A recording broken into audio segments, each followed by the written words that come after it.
Itu yang luar biasa antara si bagian yang di luar maupun yang di dalam, padahal persekian senti atau cuman mili, tapi kayak beda alam Romo. Seperti beda lah. Beda alam.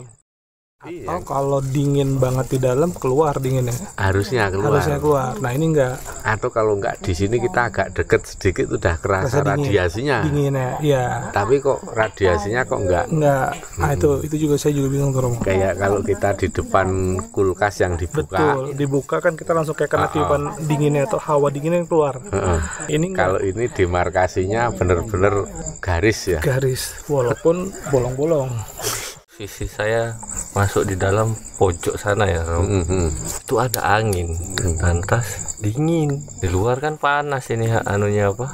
Lantainya panas, hangat. Di dalam dingin, sejuk. Saya penasaran. Kesabaran tuh kenapa sih penting? Ya karena kesabaran itu sebenarnya menimbulkan vibrasi. Vibrasinya itu ya berupa energi, karena kalau udah ngomong vibrasi pasti ada energi kan. Energinya itu kan lembut, bikin tenang, sejuk, ayem tentrem. Itu efek dari kesabaran. Makanya kesabaran itu akan menyehatkan jiwa raga kita sendiri, yang memancarkan hawa yang sehat tadi, yang sabar tadi. Dan pancaran ini makin kuat. Ketika makin kuat kita makin sabar, makin semeleh, itu pancarannya kan makin kuat. Itu akan mempengaruhi, akan memancarkan, menginduksi sekeliling kita. Orang-orang yang terkena terpaan vibrasi kita dari kesabaran itu ya pasti akan merasakan nyaman. Nah kan ada orang yang dekat dengan ini kok nyaman banget gitu kan. Itu karena pancaran welas asih, kesabaran, ketulusan ini yang luar biasa. Dia ke Candi Ijo. Nah terus dia akhirnya setelah dari Candi Ijo pulang selesai, mampir ke rumah. Dia mengeluh, saya kok lemas banget ya. Saya itu seperti energi saya kesedot dan saya sekarang nggak enak banget, lemes banget. Ini saya harus berendam atau kungkum di mana ini? Sebentar mas, kamu dari mana kan? Kamu dari Candi Ijo. Kok tahu? Nah, dia nggak cerita. Kenapa bisa ya? Mau tahu. Jadi ceritanya di Candi Ijo itu tempat untuk memenjarakan bidadari yang mencuri selendangnya Dewi Nawangwulan. Ini mas, kita itu seperti membuat merkabah atau pancaran energi, kayak ibaratnya itu mercusuar. Ini sebagai sinyal yang kita tancapkan atau menjadi tengara, dan nanti leluhur itu akan mengarahkan anak keturunannya masing-masing supaya ini merapat ke sana itu. Karena di situ ya ilmu yang apa adanya, yang tanpa rekayasa, yang sesuai dengan pakemnya leluhur. Makanya kita ini kan selalu patuh taat terhadap perintah leluhur, terhadap saran anjuran leluhur, nasihat leluhur, supaya tetap pakem sesuai paugeran. Dan ini jalan yang paling ideal bagi kehidupan tidak hanya orang Jawa, tetapi orang hidup yang secara umum. Pernah di Tibet, pernah di mana, ini yang orang Amerika selama 15 tahun. Tetapi saya baru merasakan vibrasi, getaran, dan sensasi meditasi yang sespektakuler ini baru sekarang. Itu kata yang dari Amerika, yang dari Afrika, yang dari Jepang. Wah itu ya hampir sama. Jadi kalau ternyata di Jawa ini enggak, kata mereka itu enggak kebanyakan tata cara, enggak kebanyakan teknis. Jadi so simple for me, tetapi efeknya luar biasa. Di Tibet dan lain-lain itu lebih ribet lagi Rom. Itu kata mereka yang sudah pernah belajar di Tibet, termasuk Patrick itu sebelumnya.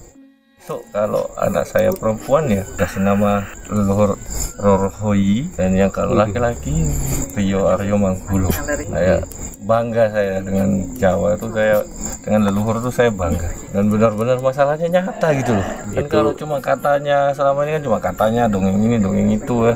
Ya itu namanya tuh apa nih ya, anak masa depan.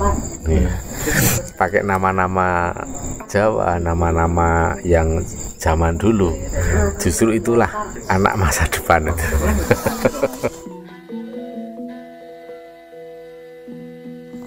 Nah, gimana tadi Mas waktu nyerap di sedulur papat kiblat jenengan dulu dari paling kanan? Rasanya tenang Romo. Kayak titik cahaya kecil tapi warnanya kalau udah salah kayak semu-semu kuning gitu loh. Di Papasu? Enggak, di kayak lari gitu loh. Gerak Gerak. mobile gitu ya, Pi. Kayak mobile. Seperti pindah-pindah. Enggak, sekali tok dah, habis itu pas tarian napas pertama. Nah, 3 kali kan tadi. Nah, 3 Itu kali. warnanya sama apa beda? Enggak, cuma sekali itu tok. Oh, sekali. Pas Kayak- yang ke berapa? Yang pertama kayak titik, Yang pertama. kayak lari tok, terus Mm-mm. celap gitu tok. Terus yang kedua, Enggak, yang ketiga, juga enggak. enggak. Berikutnya, monggo jenengan Mas. Gimana tadi? Tenang mawon. Tenang, jenengan Mas Dana. Ya sama, Mm-mm. ya cuma gelap. Gelap, Iya. masih gelap ya. 2, 3, nggak seperti yang di Sendang Kawidotaren dulu itu celap-celap Oh langsung, ya, langsung spontan, baru kedip sudah Celap. langsung celap-celap gitu. Hmm. Yang ini saya cari, saya tunggu-tunggu kok tetap hitam, mungkin Jadi sebenarnya ada yang tidak berwarna. Jadi seperti warnanya itu bening, kayak fata morgana juga. oh, Ada yang warnanya seperti itu sebenarnya, gelembung. Gelembung sabun itu enggak. Iya bisa. Tapi kalau yang di gelembung sabun biasanya warnanya di mata, bukan di papasu. Gimana tadi saat meditasi papasu penyerapan?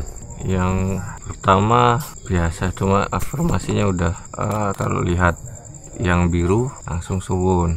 Yang ketiga itu langsung saya ngeblank langsung kayak hutan ya. Kayak hutan.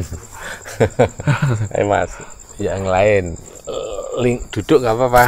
Gimana Mas tadi cerita Mas pengalaman pada saat meditasi papasu? Waktu saya meditasi tadi, yang pertama ya, melihat ada kayak cahaya gitu ya. Warnanya?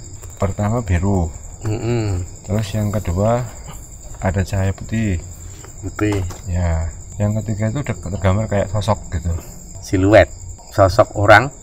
Sosok orang. Posisinya sosok itu akan ada yang berdiri apa duduk apa? Dia berdiri. Warna yang pertama tadi apa? Biru. Biru. Terus ada cahaya putih.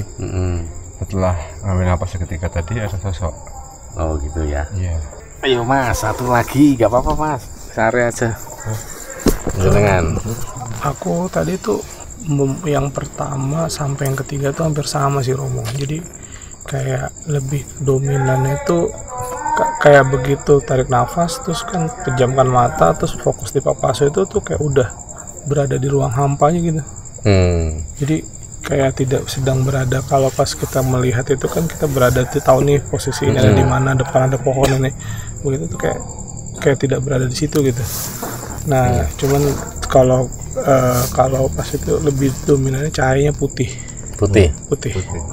Ya. Iya. 3 kali nahan nafas itu putih semua. Putih semua. Putih. Ya.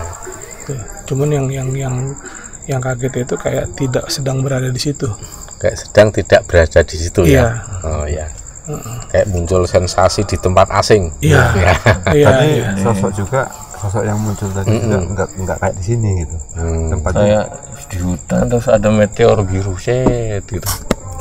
Kayak di hutan. Kayak di hutan ada pohon tapi ada meteor yang jatuh tapi warnanya biru. Kayak cahaya melesat. Iya, cahaya melesat gitu. Birunya muda apa biru tua apa berkilau? kalau saya Itu dominannya apa ya? kalau saya cahaya tadi dominannya ke putih sama kayak Bang tadi. Kalau saya biru tapi pohon gede terus Kayak siluet pohon itu. saya lihat pohonnya gede-gede itu terus tuh ada meteor jatuh. Sret. Cuma kayak di tempat lain. Kayak di tempat lain juga. Iya. Saya tuh kayak pas waktu sebelum itu kan merasakan kayak udara ada angin semilir atau Kayak bergerak. ada angin. Nah begitu pas tarik nafas pejamkan mata tuh kayak ruang hampa Romo. Sumuk sih enggak, tapi tidak ada udara, tidak ada angin gitu. Iya, tidak ada. Kayak jadi seolah kayak ini ya, diem. Tapi Nggak ada pergerakan tidak ada hal sedikit pun. tapi tidak tapi nyaman, bukan kayak berada di yang kita nggak tahu terus kita jadi kayak panik gitu. Enggak gitu. Tadi pas meditasi papasu sensasinya kados nopo seperti apa tadi? Ada sinar tapi tidak fokus, belum fokus mungkin ya. putih agak kuning. Putih agak kuning. Nggih, krem gitu ya. Tadi kan ini ya 3 kali tarik napas ya. Nggih. Nah tadi pas 3 kali tarik napas itu warna apa yang dominan? Ya warna itu saya berusaha untuk memfokuskan tapi belum bisa. Belum, tapi yang terlihat yang putih itu ya. Nggih, putih agak krem. Agak krem 3 kalinya itu. Berputar. Jenengan gimana tadi pada saat meditasi sedulur pawat? Kalau dari Papasu saya tidak menemukan cahaya Romo, tapi dari mata itu cahaya terang tapi tidak menyilaukan, terang tidak silau, warnanya abu-abu campur kuning. Abu-abu campur kuning. Tapi mata Romo bukan Papasu. Iku 3 kalinya sama. Nggih. 3 kalinya sama. Nggih. Sekarang yang ingin kita tanyakan, ini di lantai di luar ini kan warnanya biru. Nggih. Tempat kita tidur ini. Nggih. Rasanya lantainya apa? Yang lantai biru sekarang ini, nggih, yang dipakai untuk tiduran ini agak anget Romo. Agak anget. Nggih. Tapi beda lagi dengan yang ini yang tapi sekarang anget saya. Ya. Nggih, ini anget. Ini yang lebih, di badan, yang di yang kepala, ini lantai yang di sini. Yang kepala ini lebih dingin daripada ini, tapi bukan dingin banget. Ini anget, ini agak dingin. Nggih, itu yang saya rasakan. Kalau hawanya? Hanya seger sekali Romo. Seger, tidak dingin. Boten, seger ya. Seger. Nggih, matur nuwun. Sami-sami. Jenengan tiduran di sini merasakan lantainya hangat nih. Hangat. Nggih. Seperti ada strum kecil-kecil, cekit-cekit gitu. Seperti ada strum kecil. Ada energi yang jadi kerasa ya di punggung ya. Ya semua yang menyentuh kaki, tangan. Ada seperti tusukan kecil-kecil gitu. Strum gitu ya, semacam strum. Energi. Kalau hawanya enak, sejuk. Enggak panas, enggak dingin. Matur nuwun. Sami-sami. Ini Mas, ini sekarang kan duduk di lantai sini, rasa lantainya apa? Sekarang yang dirasakan apa? Ada aura hangat gitu. Hawanya dingin apa? Kalau hawa sekeliling itu dingin. Hawa dingin. Tapi di bawah ini panas, agak hangat, agak panas gitu. Nggih, matur nuwun. Kalau hawa sekitaran di atas lantai seger sih Romo. Seger. Enggak panas. Enggak sejuk gitu. Seger ya. Seger. Tapi ini seger itu tidak sumuk, tidak dingin. Tidak dingin. Jadi seger. Pas. Nah, sedangkan lantai ini hangat. Nah, yang bingungnya itu kenapa ini seger, ini hangat. Ya. Kalau aku tuh kan biasanya kalau ininya hangat, ini ngikut hangat. Nah, ini atasnya seger tapi bawahnya ini hangat. Nah, nanti akan kita bandingkan saat masuk ke dalam sini. Oke. Yang ke dalam sini. Ini belum. Oke, ya. Hawanya ini sudah mulai ada angin semua. Tadinya itu sumuk panas. Kemudian ini lantainya ini panas sih. Panas. Ya rasanya panas hangat ini. Untuk lantai yang warna biru ini. Ya. Kayak gitu. Nanti kita coba kalau masuk ya. Sambil nunggu nanti mereka selesai, silahkan untuk berbaringan itu untuk grounding dulu supaya badannya terasa segar dan ini ada efek penyembuhannya, vibrasinya. Monggo. Ini kok beda sama ini dingin loh. Enggak terlalu sih ini. Ini jangan dibandingin sama ini, nanti ini bandingkannya dengan yang di dalam. Iya. Boleh duduk sebentar sekarang. Iya. Kita mau tanya dulu Mas, dipegang aja gini. Ini lantai ini rasanya anget atau anyep? Deskripsi. Lantainya anget ini. Lantainya anget. Hawanya sejuk. Sejuk ya. Sejuk itu artinya tidak dingin, tidak sumuk. Iya. Oh, Ini seperti ini. ya, lantainya hangat. Oh, Di lantai biru ini. nanti dibedakan ya ketika masuk di sini. Ya, Benar-benar dibedakan pada saat posisi badan di luar pagar dan kemudian setelah masuk seperti apa bedanya. Lantainya ini rasanya apa Mas? rasanya hangat. Anget. Iya, Buat tidur gimana? hangat. Enak di badan. Hangat di badan. Nyaman loh, Nyaman. kayak di terapi. Iya, Ini sebenarnya grounding. Jadi ketika kita tidur di sini, ya ini udah ada efek penyembuhan, hilang capek, sakit juga sembuh. Ini lantainya hangat. hangat. Kalau merasakan hawa Seger ini. seger. Iya, seger. Ini kulino Sejuk. hidup di Wonosobo, Iya. di daerah dingin loh ya. Dingin. Sensitif harusnya kalau merasakan sumuk itu gampang, lebih gampang Iya, sumuk sumuk. kalau di sini. Tapi ini ngerasakan seger. Nanti saya minta tolong dirasakan betul saat masuk ke sini. Bedanya seperti apa dengan yang di luar dan setelah masuk. Termasuk hawa anginnya itu di sini kan seperti diam. Anginnya kan seperti diam di sini. Diam biasa. Nah, Normal. heeh. Lantainya dulu Rasanya hawanya hangat, seperti kayak ada hawa yang keluar dari lantainya itu. kayak ada rasa di lantai ini ya. Kalau buat tiduran kayak dipijit gitu rasanya. Terus muncul rasa ngantuk kalau buat tiduran tadi. Saya merasakannya seperti Itu Bapak yang di sana juga ini kok merasakan malah kayak ada setrum dari lantai. kayak dipijit. Ini jadi saya anjurkan semua sekaligus ngantri ya, dimanfaatkan untuk terapi dulu di sini, grounding. Dan nanti setelah masuk dirasakan betul perbedaannya seperti apa. Ya, termasuk diinget-inget ini lantainya panas. Nah ini lantainya dipegang mana terus Hangat. diangkat gini terus rasanya semilir. Nah, semilir sejuk. Ah, Nanti dibandingkannya dengan saat masuk di dalam sini. Pasaran Kanjeng Ratu Niken Purwosari. Nggih, matur nuwun. Berangkat jam 8, jam 9 udah kembali ke Jogja.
Terus nanti mau masuk gimana tadi waktu mau masuk pas mau masuk masuk beda antara pas pesarian ini kok kalian luar niku telapak tangan megang dingin nyes, kalau yang di luar hangat.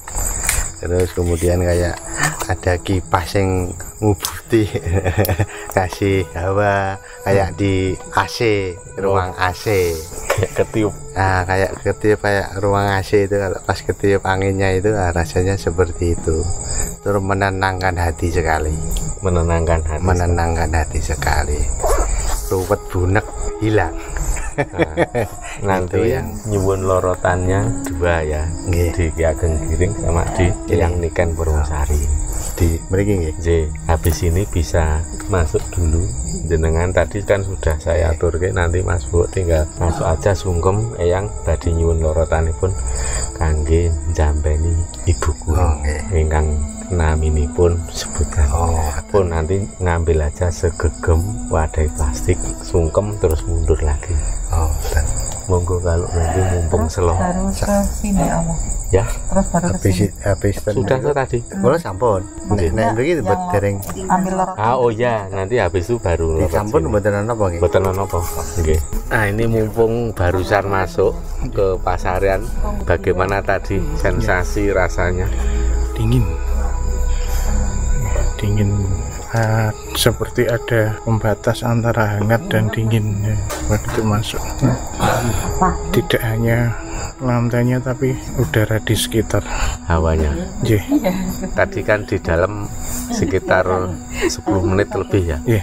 Hawanya kerasa gimana? Ya, dingin. Ya, ndak hanya yang menyentuh lantai tapi ini di sini sudah berbeda lagi. Tadi di dalam beda banget ya. Oke. Dingin sampai ke tulang. Sampai berarti sampai dinginnya kayak menusuk tulang gitu. Merasa ada yang ada Masuk ke dalam kulit ori gitu. Ya, itulah bedanya. Kalau suasana hati pikiran pada saat masuk terus gimana tadi? Pas tenang. Iya, tenang. Nah, turun. Sami-sami. Nah, gimana Mas tadi barusan masuk, pengalaman atau sensasinya apapun boleh diceritakan. Yang terakhir rasanya sejuk banget di dalam. Makin lama makin dingin. Makin lama makin dingin. Iya, makin dingin. Ini jenengan dari Wonosobo sik kulino udara dingin banget. Tinggi. Makin lama makin dingin. Kalau lantai dan hawa atau udara bisa digambarkan gimana tadi waktu di dalam? Lantai dingin, Pak. Dingin. Udara kayak ada yang angin yang berembus, tapi saya lihat sekitar nggak ada angin sama sekali. Iya, kayak gerak pohon juga nggak bergerak. Nggak bergerak. Tapi terasa kayak ada. Iya, ada tiupan ada yang ngalir gitu. Bisa gitu ya. Iya. Daun-daun sekitar ini diam tapi seperti air seperti angin, embusan angin dingin gitu. Mas Ikang, ayo ini tadi kan barusan membuktikan marak sowan masuk ke Eyang Niken Purwosari Roro Bayung, boleh diceritakan sensasi atau apa yang dirasakan? Itu yang luar biasa antara si bagian yang di luar maupun yang di dalam, padahal persekian senti atau cuman mili tapi kayak beda alam Romo. Seperti beda lah. Beda alam, kayak beda alam gitu. Kayak dari sini hawanya panas ya kan, lantainya panas. Begitu masuk ke makam Eyang, nggak cuman lantai yang nggak cuman udara yang dingin, sejuk, tapi lantainya itu perbedaan sayang sih kalau kita bawa temperatur mungkin bisa next time kayaknya kita perlu bawa temperatur tuh. Boleh. Jadi kayak temperatur yang ditembak yang di sini berapa, yang di lantai di situ berapa. Karena menurut saya sangat sangat jauh drastis banget. Kontras ya. Kontras banget, sangat kontras banget antara yang di luar maupun yang dalam. Terus yang saya kaget itu juga udara di dalam tuh sejuk, tapi seperti tidak ada angin. Gitu. Jadi kalau sejuk ketiup angin kan kita kayak kerasa hembusan angin. Ini hanya sejuk tapi tanpa ada angin. Nah, itu yang saya bingung. Ya kalau dingin karena ada angin kan kita terasa gitu. Ini kok apalagi sejuk. Kita bisa ngelihat pohon goyang nggak kan diem ya? Iya, pohon nggak goyang, terus saya nggak kerasa ada tiupan angin, tapi kok udaranya luar biasa sejuk gitu. Dan benar tadi itu semakin lama semakin sejuk. Saya juga merasakan yang sama. Semakin lama makin dingin. Semakin dingin. Arahnya ke dingin. Dingin gitu. Dingin ya jauh lah dari yang pertama duduk sampai yang menjelang saya mau keluar itu dingin. Kayak nusuk tulang.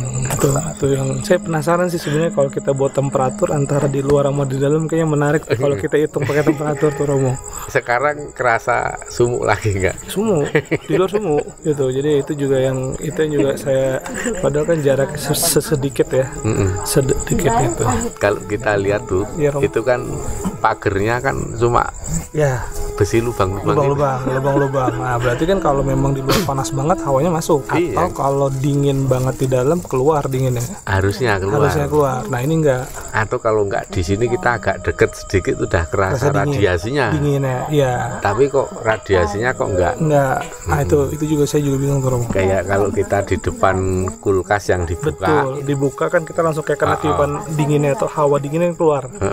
Ya kan? Atau misalnya kita baru mau masuk mall, pintu yang geser itu kan pas kebuka kita belum masuk udah hawa dinginnya keluar. Nah, ini kalau ini demarkasinya bener-bener garis ya. Garis, walaupun bolong-bolong. Nah, itu juga saya juga bingung tuh. Emang. Tapi kalau nanti saya ikut yang ke berapa kali, mungkin kalau besok itu saya mau bawa temperatur yang itu, temperatur yang itu saya. Kayaknya saya pengen tahu tuh suhu di sini sama di dalam kontrasnya berapa tuh perbedaannya di si Romo. Boleh nggak sih? Tapi ditembak dicek lantainya suhunya boleh nggak? Boleh. Nggak, maksudnya sopan nggak? Di hawanya juga bisa kan nanti, lantai bisa, hawa bisa. Maksudku tuh sopan nggak? Nggak apa-apa. Nggak apa-apa. Takut. Nggak apa-apa. Karena kan maksudku kalau emang bisa dibuktikan, soalnya kan aku yakin itu pasti kalau pakai temperatur tuh aku yakin pasti kontras tuh. Nah, karena kita merasakan kontras. Nah, kalau pakai temperatur kan lebih terlihat lagi tuh kekontrasannya. Ya kan, lebih ini gitu. Matur nuwun. Sami-sami Rom. Tatanya gitu enggak? Aku ngetes ada anginnya enggak ya lu kok. Ini ya, tadi kan kita tanya sebelum masuk, sekarang kita tanya lagi setelah masuk. Bagaimana Mas? Cerita. Masuk, ya sebelum masuk tadi kan masih agak sedikit, kalau di dasar bumi ini masih agak hangat ya. Setelah masuk dingin, sejuk. Terus kalau saya menghirup tadi aromanya tuh banyak wangi-wangian gitu, banyak aroma angin itu banyak wangian, tapi sejuk gitu. Sejuk dingin, arah ke dingin. Iya, arah ke dingin, sejuk dingin gitu. Makin lama makin kerasa dingin. Nusuk sampai kerasa ini ya, masuk wari-wari. Kerasa, setelah keluar tadi gak ini lagi gitu. Kok balik lagi ya? Kembali lagi. Tadi masuk dingin. Padahal ini pagar ada tutupnya enggak ini. Lubang kan ini pagarnya. Iya. Cuma besi lubang itu kan. Tapi masuk tadi lama-kelamaan kalau semakin lama semakin dingin semakin merasuk ke kulit, ke badan gitu, dinginnya masuk semakin merasuk. Bener. Dalam. Setelah keluar agak hangat lagi. Normal lagi. Seger biasa. Iya. Ya seperti itu. Terus kalau dari sisi perasaan? Kalau dari sisi perasaan sih tenang ya, saya tadi tenang. Ada kayak sebelum tadi lega gitu. Kok semeleh, ya, semeleh gitu ya. Lego gitu. Oke. Ada lagi nggak yang disampaikan? Sampun, sudah. Oke, matur nuwun. Mas Agus nih, gimana nih Mas? Setelah masuk, tadi kan posisi saya masuk di dalam pojok sana ya, itu ada angin, lantas dingin. Di luar kan panas ini anunya apa? Lantainya panas, hangat. Di dalam dingin, sejuk. Saya penasaran. Saya ngeraba-raba hawa dinginnya di mana gitu kan. Karena kan kulit bisa ngerasain kan Romo, yang balik tangan bisa ngerasain.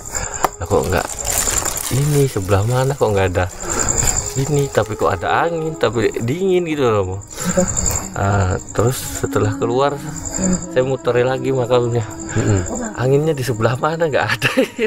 Dan tadi kan bisa kita lihat ada pun di luar pagar ini kan semuanya diam. Iya. Diam. Tapi kerasa hembusan ya. Ada hembusan. Hembusan terus itu. Makanya saya cari karena saya orangnya penasaran. Kayak ada hembusan itu. Iya. Hembusannya di mana? Dan saya ke belakang sana tadi. Loh, kok belakangnya panas? Lah kok di dalam kok dingin kan? Kayak kena blower AC kali. Ya. Apa AC-nya di dalam? Pokoknya tuh kayak dia angin itu kayak gerak tuh gitu. Kayak muter di sekitar makam. Terus angin. Nah, itu kalau mau penjelasan sedikit ya. Jadi yang mengalir kayak angin yang dinamis, muter kayak bergerak terus. Itu sebenarnya kayak energinya Energi karakternya memang karakternya dingin sejuk. Karena itu kan hasil dari pancaran kesabaran beliau. Dan itu menyelimuti badan kita, menjualar terus. Jadi seolah-olah kayak kena tiup blower atau kayak anginnya kayak gerak, padahal anginnya kan diem. Iya. Daun aja beku, nggak ada gerakan sedikit pun. Iya. Jadi itu kayak energi ya. Energinya keluar dari ini beliau ya. Iya. Tadi aku ngira Nah, tuh sekarang ini dari bawah. Aku tadi itu ngira tuh dinginnya itu dari bawah atau dari atas. Nah, makanya aku masih ragu tuh apakah dari atas atau dari bawah. Iya, bisa dari segala penjuru arah. Oh, Bisa kayak dari samping. Kadang itu kayak ada hawa dingin yang menembus badan gitu loh. iya. Misalnya dari belakang, Iya. maknyes gitu ya. Iya. Ke depan itu kayak melewati badan kita Iya, di dalam iya, gitu loh. iya, Terus iya. tembus ke Iya, depan. iya. Itu. Iya. Nah, itu memang spesial sekali. Coba Mas, Ya bisa kalau cerita Mas. Ini kan pengalaman kedua nih. Gimana nih yang tadi? Ya sekali lagi lebih tenang, tapi hawanya lebih dingin sekarang. Oh gitu. Ya, Terasa lebih dingin. dingin sekarang. Ini orang Bandung ini, jadi wis kulino kalau malam dingin nih. Lebih dingin sekarang daripada yang pertama dulu, lebih dingin sekarang.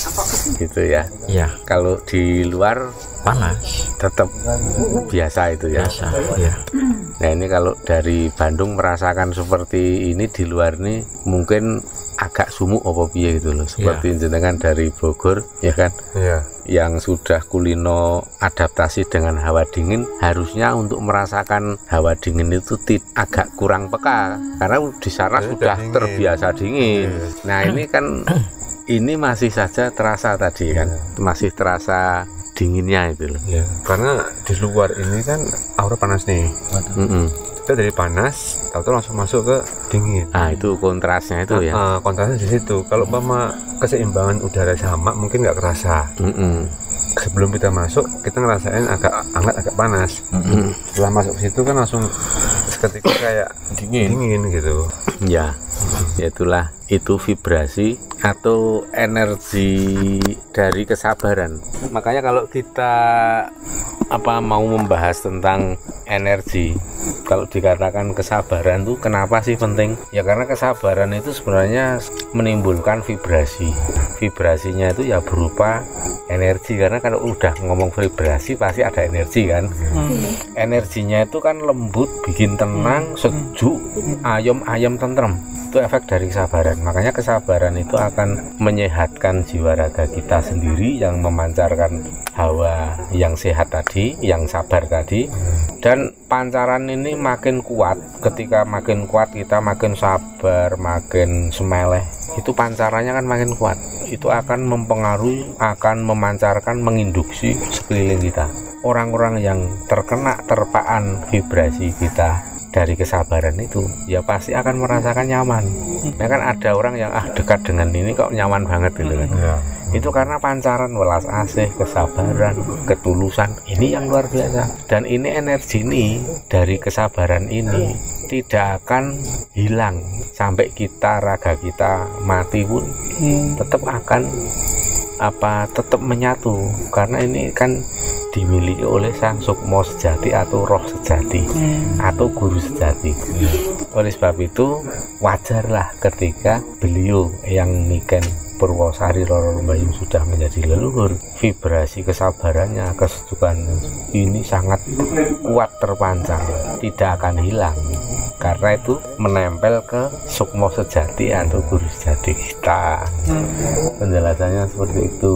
Jadi bukan di raga, tapi ada di sukmo sejati. Makanya kalau kita semeleh, artinya ya kita sudah berada di level gaib, di level metafisik atau level kesadaran sang sukmo sejati.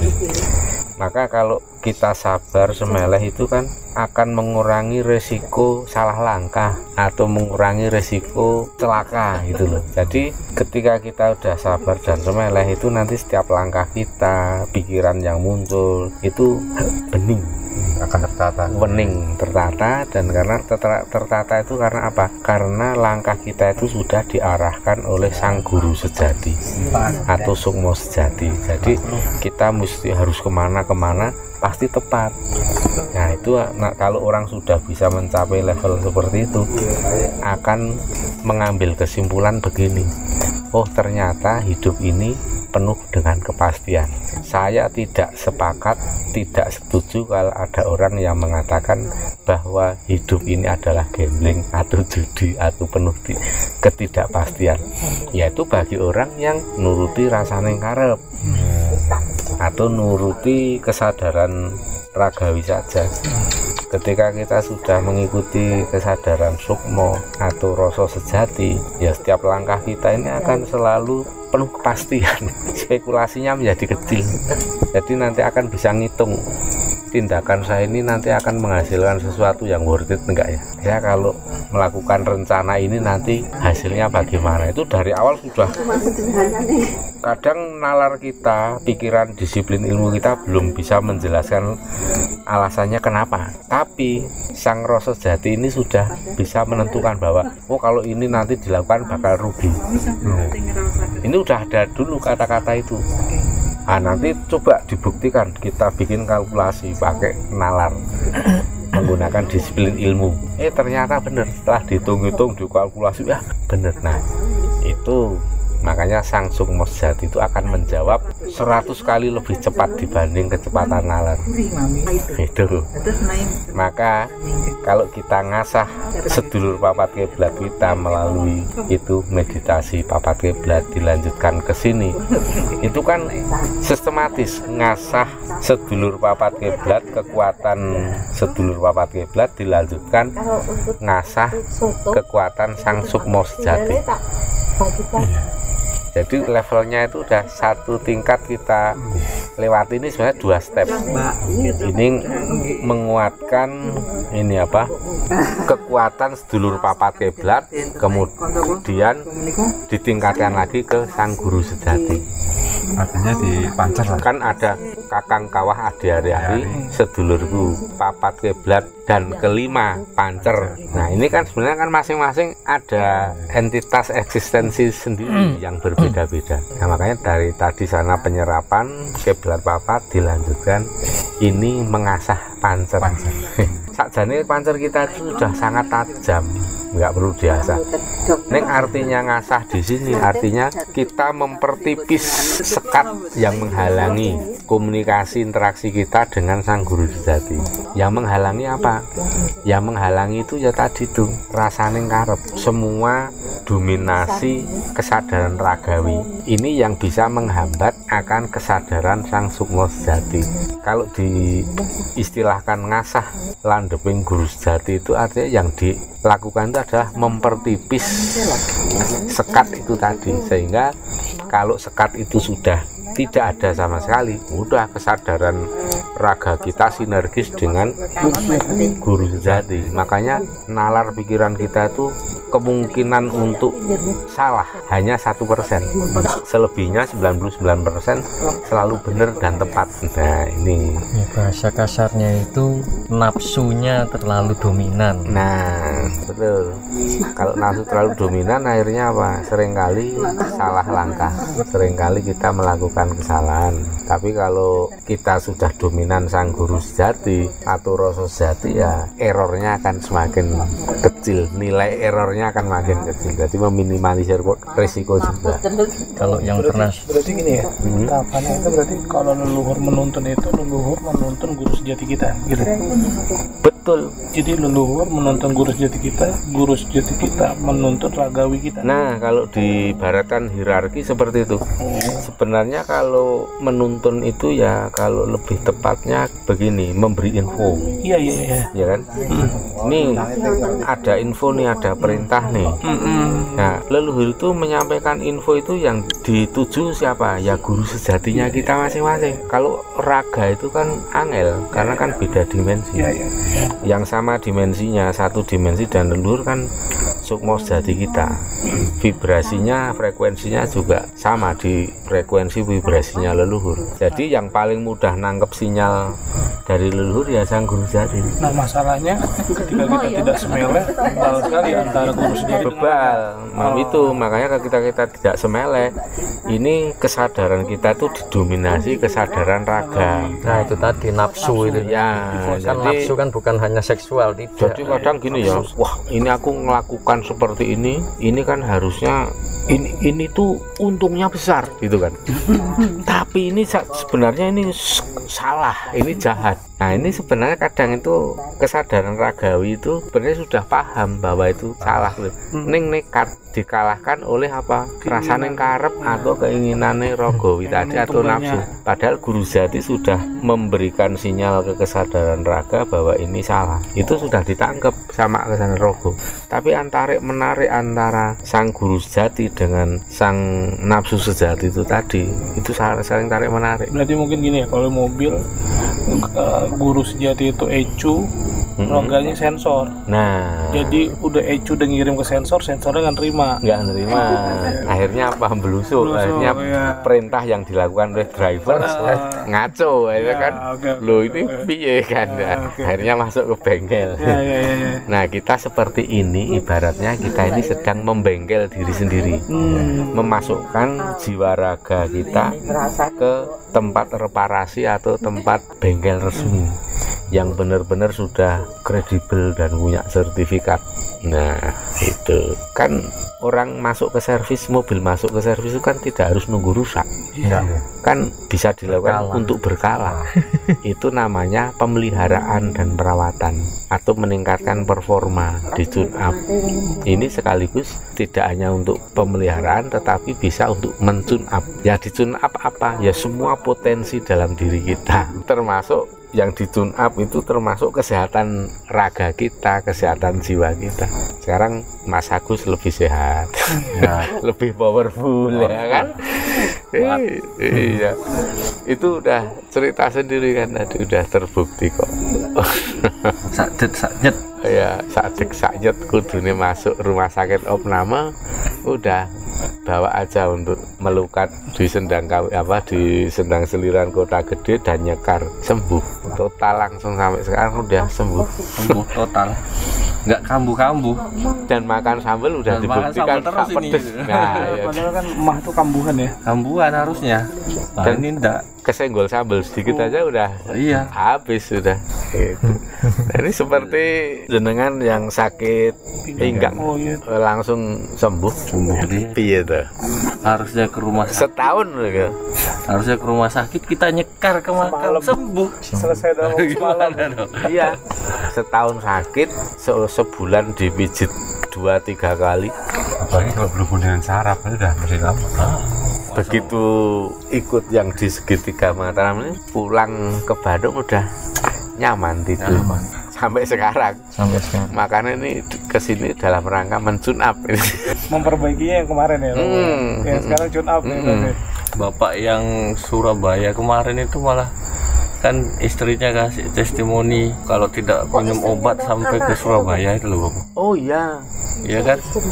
Iya, istrinya bilang itu cerita kemarin. Istrinya Mas. Testimoni istrinya.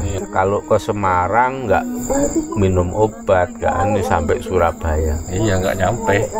Harusnya minum obat terus. Kalau nggak minum, kesakitan itu katanya kan obat ini saraf. Kemarin diambilkan lorotan sekarat, balur kan, sudah jalan, udah beres. Ajaib loh. Kan kalau nggak lihat nyata kan mau omon-omon aja kan, ini nggak ada. Ini nyata. Masalahnya bapaknya kemarin yang ngobrol sama saya deket-deketannya sampai ngobrol bareng waktu di Pasaran Butuh.